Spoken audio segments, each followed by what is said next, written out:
Paano mag-tasking kay Suva? Dito kay Suva, walang solo live. Malaki talagang sahod dito. Mas malaki kapag naging agent ka. Para hindi mawala ang tasking mo, huwag mong hayaan matulog account mo. Pwede kahit 1K trades sa sarili mo. Basta wag lang yung tulog para hindi mawala ang task mo. Dapat wais ka dito. Hindi ka dapat tatamad-tamad at patulog-tulog sa baba. Ganyan lang tasking, audio tasking ito. At kailangan wag mong i-off yung mic mo para hindi ka maban ni Suva. Antayin mo lang. At i-click mo yung tasking dito sa may side para makita mo yung oras mo kung tapos mo na yung tasking mo. Dito kahit walang viewers, okay lang. Kasi audio tasking lang naman ito. Basta ang importante, matapos mo yung tasking mo. Kapag new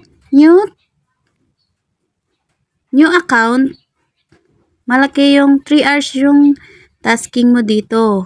Kapag regular host naman, magiging 1K na lang siya o 500. Depende sa trade mo.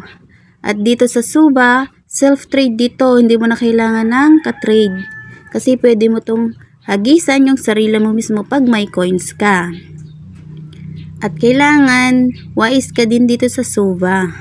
Ito yung regular tasking ni Suva.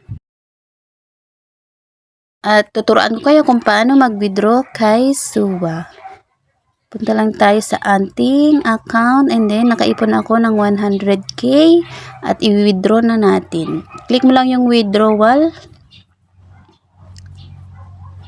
O screenshot natin para and then i-bind mo yung GCash number mo. Tapos ilagay mo yung 1 is to $100 po yun. Kaya and then i-click mo yung withdrawal sa baba.